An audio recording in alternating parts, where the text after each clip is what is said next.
찬양 감사합니다. 믿음의 선한 싸움을 싸우게 부르심을 입은 것과 우리가 하나님의 영광을 위해서 힘써 나가야 될 것에 대해 이제 찬양을 부르고 들었습니다.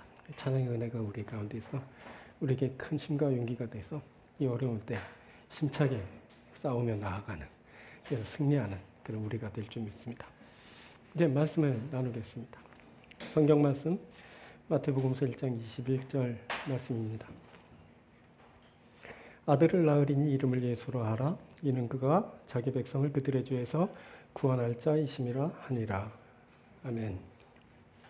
봉독해드린 마태복음서 1장 21절을 중심으로 구원할 자이심이라 라는 제목으로 함께 말씀을 나누도록 하겠습니다. 우리가 참 어려운 시절을 보내는 중입니다. 재앙을 만났고 그 재앙은 당분간 계속될 것처럼 보입니다. 쉽게 생각했었습니다. 조금 조심하면 백신만 맞으면 이 어려움이 극복될 줄 알았습니다. 하지만 지내보니 너무 어렵고 힘듭니다. 고달프고 괴롭습니다. 다시 용기를 내고 또 희망을 품어보지만 그 일이 쉽지만은 않습니다. 그런데 올해도 어김없이 성탄의 계절이 찾아왔습니다. 축제 분위기를 내기엔 너무 분위기가 안 좋습니다.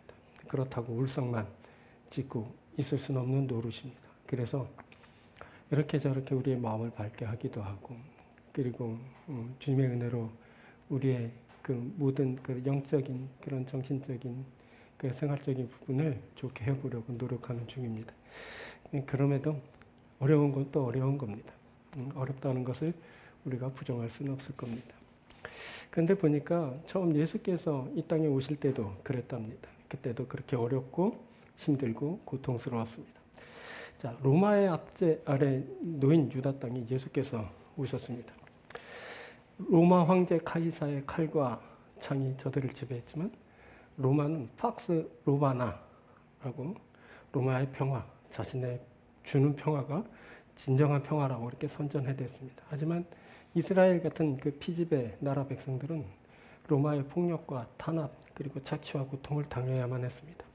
곳곳에서 울부짖는 소리가 들려도 그 누구도 돌아보지 않게 되고, 그리고 불법과 개인이 난무하는데도 그 법과 질서가 다 무너져서 혼란스러운 시절을 온 백성들이 겪어야만 했습니다.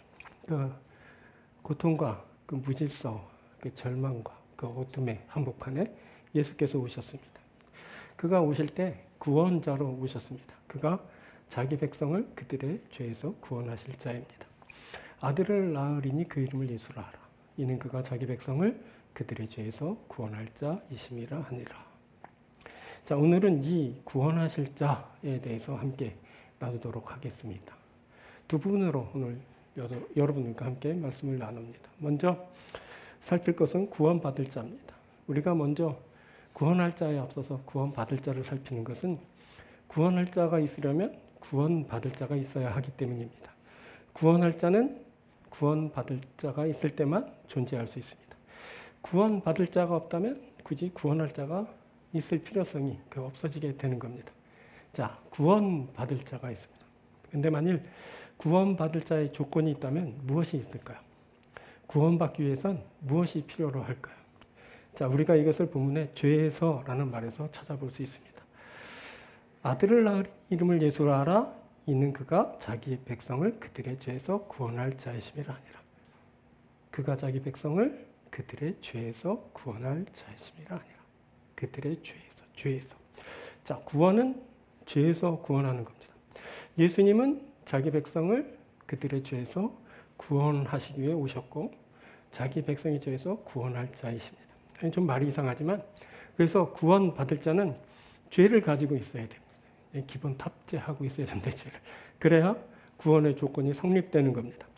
자, 알고 보면 모든 사람이 죄를 가지고 있습니다. 바울이 로마서 3장에서 이렇게 말했습니다. 모든 사람이 죄를 범하였음에 하나님의 영광에 이르지 못하더니. 모든 사람이 죄를 범하였습니다. 모든 사람이 죄를 범했습니다. 보니 모든 사람들이 죄를 범해서 구원받을 기본적인 조건을 갖추고 있습니다. 죄를 범해서 그렇게 된 것입니다. 자, 그리고 또 구원받을 자의 조건이 있다면 뭐가 있어야 할까요? 구원받을 자는 구원의 필요성을 가지고 있어야 합니다. 이것은 구원받을 자가 구원을 필요로 하는 것을 말합니다. 구원을 받으려면 구원받을 그 당사자가 구원을 필요로 해야 합니다. 그것이 원해야 그 원하는 일이 시작되고 진행되기 때문입니다. 자, 물론 원하지 않아도 구원하는 일은 시작되고 진행될 수 있습니다. 하나님이 하시면 하시는 겁니다. 하나님이 하시면 구원받게 될 겁니다. 하지만 원해야 그 일이 명분 있게 또 진정성 있게 진행되게 될 겁니다. 자, 세상의 대부분의 일들은 필요한 곳에 필요성이 동기가 되면서 시작되고 진행됩니다. 자, 구원하는 일도 그렇습니다. 구원의 필요성이 제기되는 곳에 구원하는 일이 시작되고 진행되는 겁니다. 그래서 구원을 갈망하고 간절히 기다리는 그곳에 구원이 있게 되는 겁니다.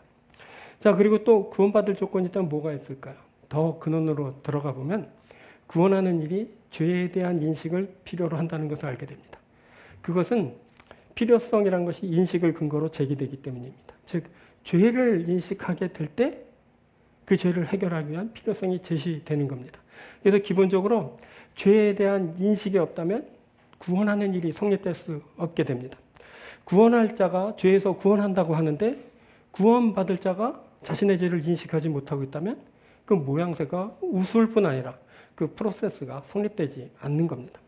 이것은 주는 자가 있는데 받는 자가 그것을 인식하지 못해서 원하지 않는 모양새를 가지게 되는 것을 말합니다. 이를테면 내가 너를 죄에서 구원할 거야 라고 하는데 구원받을 자가 그게 뭔데요?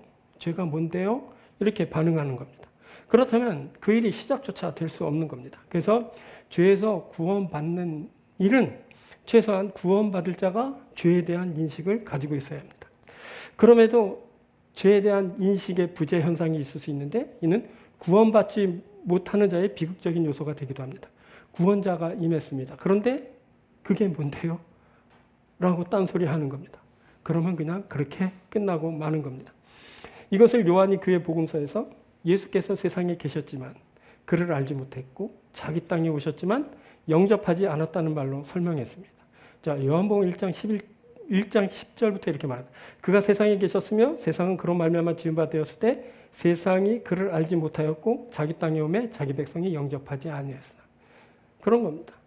세상에 계셨지만 그를 알지 못했습니다. 오셨지만 영접하지 않았습니다. 이것이 예수님 오셨을 때 그 실상이었던 겁니다.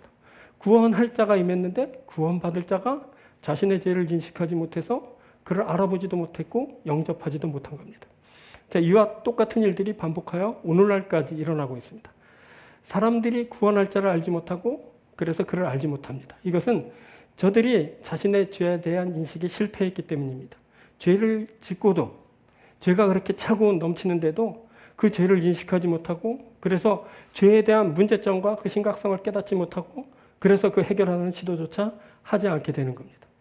그래서 구원할 자가 그렇게 임하시지만 그 임한 세상에서 또 그 세상의 사람들에게서 구원할 자의 존재감은 감지되지 않고 저가 구원할 자라고 하여도 그냥 깔깔 웃어넘기고 마는 겁니다.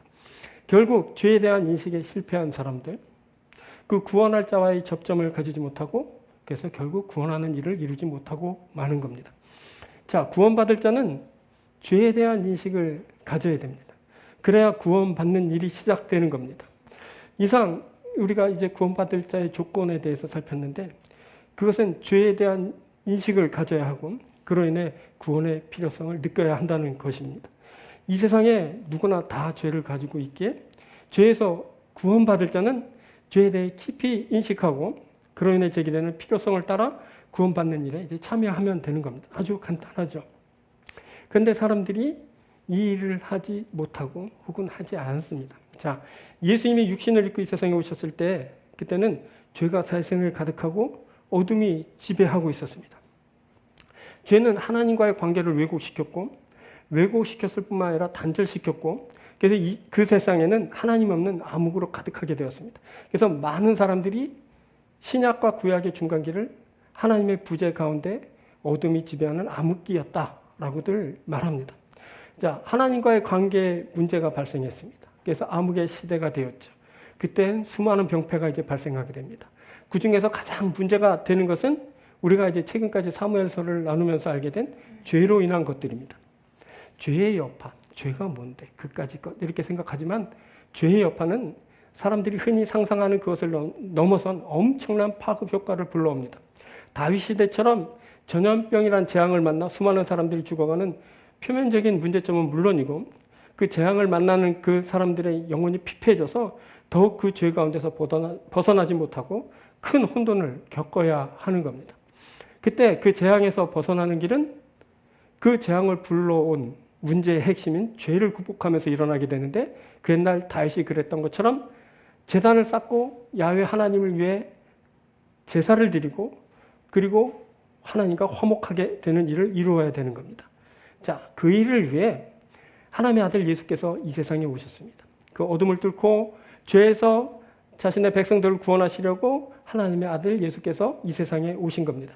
아들을 낳으리니 그 이름을 예수라 하라. 이는 그가 자기 백성을 그들의 죄에서 구원할 자이심이라 하니라. 예수는 자기 백성을 그들의 죄에서 구원할 자이십니다. 구원할 자로 이 세상에 오셨습니다. 그 예수께서 친히 화목제물이 되셨습니다.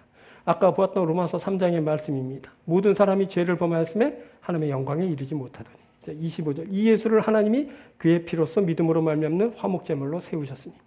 보면 모든 사람이 죄를 범하였습니다. 이 예수를 하나님이 화목제물로 세우셨습니다. 이런 내용입니다. 죄로 인해 죽을 인생을 위해 하나님이 아들 예수를 화목제물로 삼으셨습니다. 예수님이 화목제물이 되셔서 하나님께 드린 바 되었습니다. 이로 인해 하나님과의 왜곡되고 단절된 그 관계가 다시 회복돼서 이제 하나님과 평화를 하나님과 교제를 하고 그 안에서 평안을 누리게 됐습니다. 이제 하나님과 평화를 누리고 관계가 회복된 사람들은 이제 구원의 기반을 이제 얻게 된 겁니다. 이제 죄로 가득한 인생이 죄에서 구원을 받기 위해 이제 예수를 통해 하나 앞에 나아가게 되었습니다. 근데 문제는 많은 사람들이 예수를 구원할 자로 만나지 않는다는 겁니다. 자, 오늘 본문이 속한 마태복음서에서 예수님은 당시 세대를 아이들이 장터에서 동물을 불러놓고 피리를 불었는데 저들이 춤추지 않고 슬피 울어도 저들이 가슴을 치며 그 슬픔에 동참하지 않는 것과 같다 하셨습니다. 한번 볼까요? 마태복음 11장 16절부터입니다. 이 세대를 무엇으로 비유할까? 비유하건대 아이들이 장터에 앉아 제 동물을 불러 이르되 우리가 너희를 향하여 피리를 불어도 너희가 춤추지 않고 우리가 슬피 울어도 너희가 가슴을 치지 아니하였다 함과 같으니라. 흥겨운 음악을 들려주는데도 슬픈 눈물을 보이는데도 친구들이 거기에 반응하지 않는 그것이 그 예수님이 오셨을 때 그 당시 세대였습니다. 그때 예수께서 구원할 자로 오셨습니다. 하지만 구원받을 사람들은 구원하시는 예수님에게 반응하지 않았습니다. 오늘날도 별반 다르지 않습니다. 구원하실 예수님에게 구원받아야 하는 사람들이 반응하지 않습니다. 음악보다 더 귀한 천국 음성을 들려주어도 하나님의 안타까운 심정을 알려와도 그것에 반응하지 않습니다. 그것이 예수님 당시의 세대이고 오늘날의 세대의 특징인 겁니다. 예수님은 그들을 회칠한 무덤 같다 하셨습니다. 자, 마태복음 23절 27절 이렇게 말합니다. 화 있을진저 외식하는 서기관들과 바리새인들이 회칠한 무덤 같으니 겉으로는 아름답게 보이나 그 안에는 죽은 사람의 뼈와 모든 더러운 것이 가득하도다. 지금 예수님에게 질책을 받고 있는 이 사람들, 서기관들과 바리새인들은 종교적으로 윤리적으로 완벽을 추구했던 사람들입니다. 그런데 저들을 예수님의 시선으로 보니 모두 회칠한 무덤 같습니다. 겉으로 아름답게 보이지만 그 안에는 온갖 더러운 것이 가득했던 겁니다. 자, 오늘날도 그렇습니다. 겉으로 보면 번듯한 수많은 건물들이 저마다 그 위용을, 그 아름다움을 자랑합니다. 그것은 자기 의를 자랑하는 사람들로 가득합니다. 하지만 본이 되어야 할 많은 곳들이 형식화됐고 그곳에 많은 사람들이 외식으로 치장하고 있습니다. 그래서 만인의 지탄의 대상이 되고 말았습니다. 안타깝게도 많은 이들이 거짓으로 행하는 그래서 악마적인 존재로 타락하고 말았습니다. 이것이 바로 오늘날 교회의 실상이고 오늘날 그리스도인의 실상입니다. 안타깝지만 그것이 우리의 현 주소인 겁니다. 하지만 역설적으로 이런 현실은 우리에게 구원의 필요성을 불러옵니다. 이런 시대를 사는 우리는 구원받을 자가 될 것을 요청받습니다. 구원받을 자. 오늘 구원받을 자를 먼저 지금 나누는데 구원받을 자가 누구입니까? 이 구원받을 자는 자신의 죄에 대해서 깊이 인식하고 그로 인해 제기되는 구원의 필요성을 따라서 구원받는 일에 참여하는 자들입니다. 이 사람들이 예수께서 백성을 그들의 죄에서 구원하러 오실 때 그의 앞에서 구원을 받을 사람들입니다. 여러분, 우리가 구원받을 자들입니다.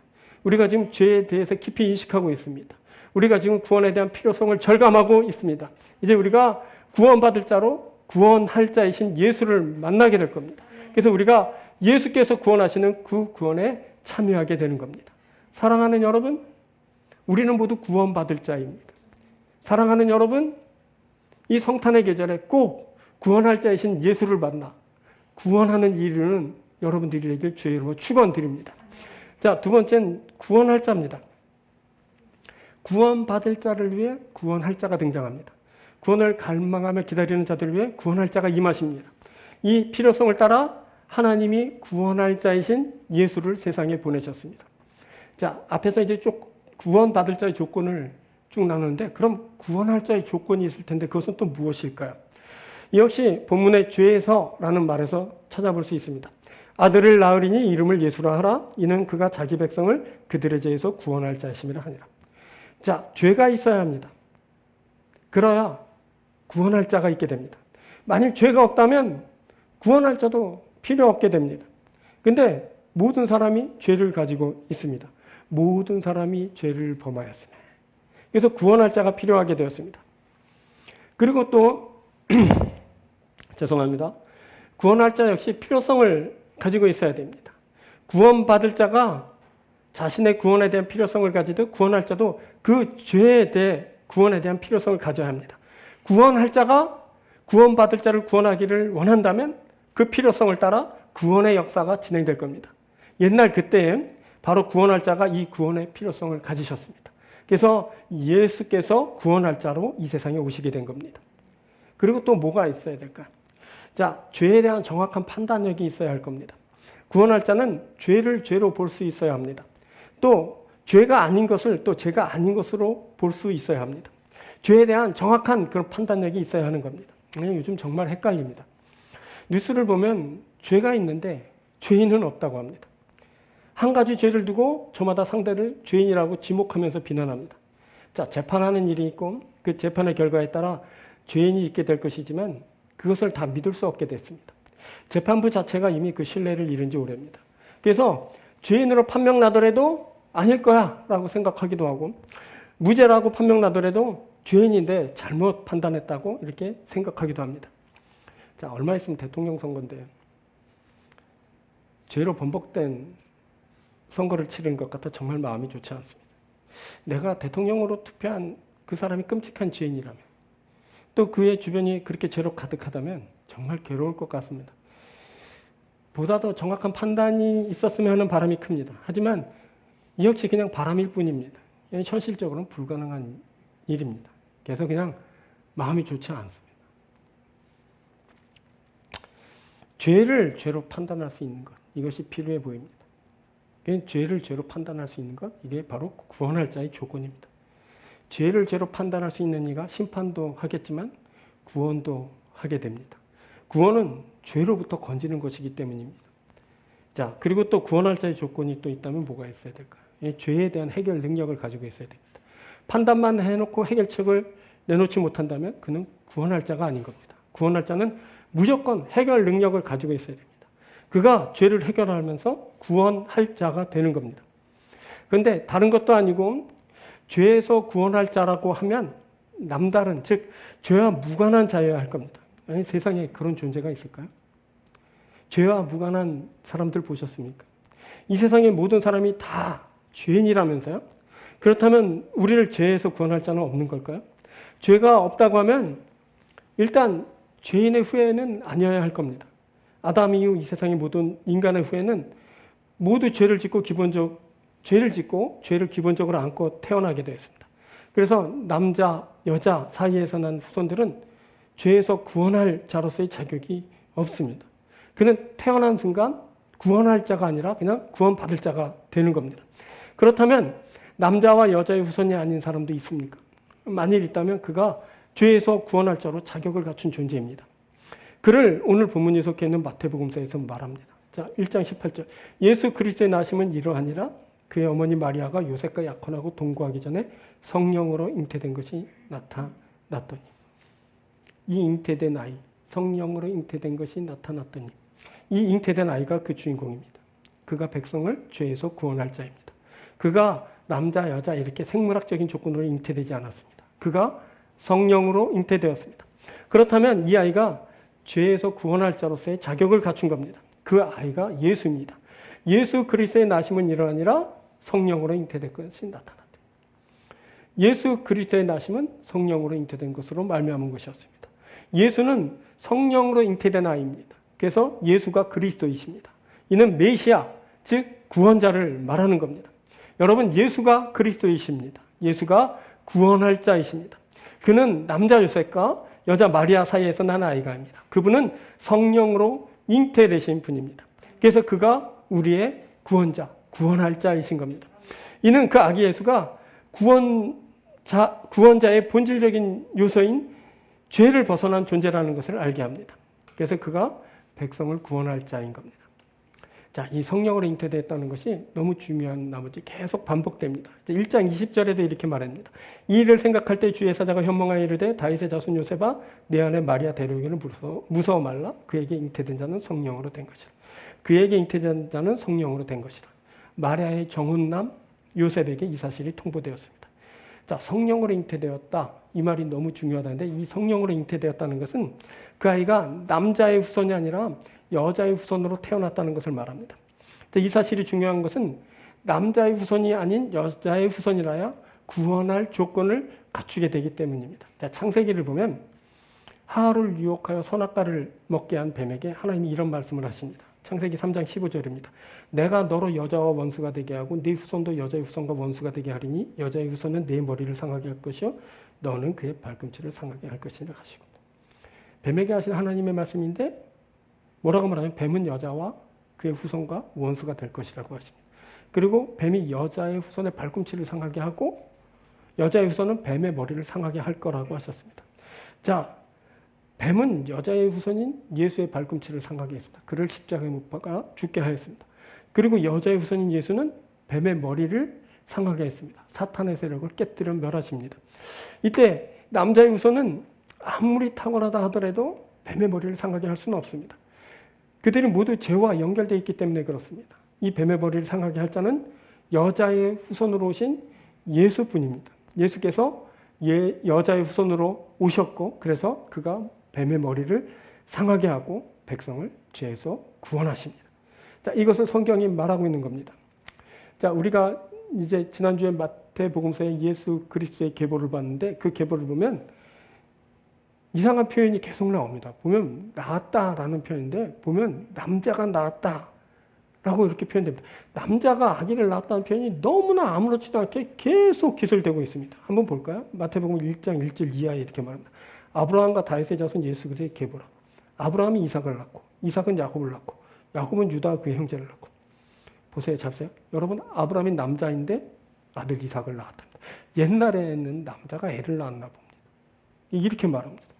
이삭도 남자자 그의 아들 야곱을 낳았답니다. 자, 이삭은 야곱을 낳고 아브라함이 남자인데 아기를 낳았습니다. 이삭도 남자인데 아기를 낳았습니다. 그의 아들 야곱도 남자인데 아기를 낳았습니다. 계속 이런 표현들이 연달아 이어서 나타납니다. 정말 여러분 그때는 남자가 아기를 낳은 걸까요? 아브라함이 이삭을 낳고 아브라함이 아기를 낳은 걸까요? 자, 그리고 여자가 나오긴 합니다. 지난주에 우리가 다 살폈어요. 여자가 나오더라도 뭐라고 말하냐면 여자가 낳은 게 아니라 남자가 나왔다고 말합니다. 1장 3절 이하에 이렇게 말합니다. 유다는 다마라에게서 베레스와 세라를 낳고 5절에 살몬은 라합에게서 부하스를 낳고 부하스는 루색에서 오벨을 낳고 다윗은 우리아의 아내에게서 솔로몬을 보니까 다윗도 애를 낳네요. 다윗은 우리아의 아내에게서 솔로몬을 낳았대요. 다윗이 낳았대요. 여자가 있긴 있어요. 그런데 남자가 다 낳았어요. 유다가 세라를 낳았어요. 살몬이 보아스를 낳았어요. 보아스는 오벳을 낳고 다윗은 솔로몬을 낳았어요. 보면 남자가 다 아기를 낳았어요. 여자가 나오긴 해요. 근데 에게서라고 통로 혹은 보조 수단처럼 그냥 언급돼요. 보면 남자가 주인공입니다. 이것은 당시 그 가부장적인 남성 중심적인 사회에서 기록된 것이라는 것을 이제 알게 하는 대목입니다. 그렇게 이제 수사적으로 표현된 겁니다. 그런데 이 수사가 예수의 탄생을 말하는 그 부분에서 완전히 다르게 표현되죠. 1장 16절에 야곱은 마리아의 남편 요셉을 낳았으니 마리아에게서 그리스도라 칭하는 예수가 나시니라. 여러분, 요셉이 마리아의 남편으로 말해집니다. 마리아의 남편 요셉을 낳았습니다. 요셉의 아내 마리아가 아닙니다. 마리아의 남편 요셉입니다. 여기서 주는 요셉이 아니라 마리아입니다. 완전히 뒤바뀐 겁니다. 그리고 이제 남자인 요셉에게서 예수를 낳았다라고 말하지 않고 마리아에게서 그리스도라 칭하는 예수가 나시니라고, 여자인 마리아에게서 예수가 나셨다라고 말합니다. 자, 이렇게 기록된 것은 마태복음서의 예수 그리스도의 계보에서 오직 이 부분뿐입니다. 있을 수 없는 표현이죠. 당시 아이는 모든 남자의 아이입니다. 남자의 혈통을 타고 아이가 태어납니다. 그렇게 기록되었습니다. 모두가 남자의 후손인 겁니다. 그런데 예수는 예외입니다. 그는 여자의 후손입니다. 마리아에게서 그리스도라 칭하는 예수가 나시라. 요셉이 예수를 낳고 이렇게 기술되지 않았습니다. 마리아에게서 그리스도라 칭하는 예수가 나셨다, 이렇게 말합니다. 자, 이렇게 쓰인 것은 그것을 의도적으로 그렇게 기술해서 드러내고자 하는 사실이 있기 때문입니다. 그게 뭘까요? 그가 유일한 여자의 후손이라는 겁니다. 그가 유일한 여자의 후손으로 그가 뱀의 머리를 상하게 할 겁니다. 그가 자기 백성을 죄에서 구원할 자이십니다. 이것을 말하기 위해서 마리아에게서 그리스도라는 예수가 나시니라라고 이렇게 기록한 겁니다. 여러분, 구원할 자는 성령으로 잉태되신 예수 그리스도이십니다. 그래서 죄와 무관하신 예수 그리스도께서 백성을 죄에서 구원하십니다. 이 구원할 자는 여자의 후손으로 오신 예수 그리스도이십니다. 예수 그리스도께서 뱀의 머리를 깨뜨리시고 백성을 구원하십니다. 구원할 자이신 예수 그리스도, 그분은 죄에서 구원받기 원하는 그 백성들에게 구원을 베푸십니다. 자, 우리가 지금 죄에 대해 깊이 인식하면서 구원받기를 열망하면서 예수 그리스도 앞에 있습니다. 구원할 자이신 예수 그리스도 앞에 구원받을 자인 우리가 있는 겁니다. 그래서 구원할 자이신 예수 그리스도께서 우리에게 임하시고 우리의 죄를 사하시고 우리를 죄에서 구원하여 주시는 겁니다. 여러분, 구원할 자이신 예수 그리스도를 만나십시오. 구원할 자이신 예수 그리스도의 구원을 입으십시오. 그래서 여러분들이 온전히 구원받을 자가, 온전히 구원받은 자가 되시길 바랍니다. 우리가 이 성탄의 계절에 기뻐함으로 구원할 자신 예수 그리스도를 영접합니다. 이제 구원할 자신 예수 그리스도는 우리에게 오셔서 구원받을 자인 우리에게 구원을 베풀어 주실 겁니다. 이제 우리가 구원을 만나고 이제 구원받은 자가 되는 겁니다. 사랑하는 여러분, 꼭 이 계절에 이 성탄의 시즌에 예수 그리스도와 함께하며 구원할 자신 그 구원자를 통해서 구원함을 받으시는 여러분들이 되길 주님의 이름으로 축원드립니다. 기도하겠습니다.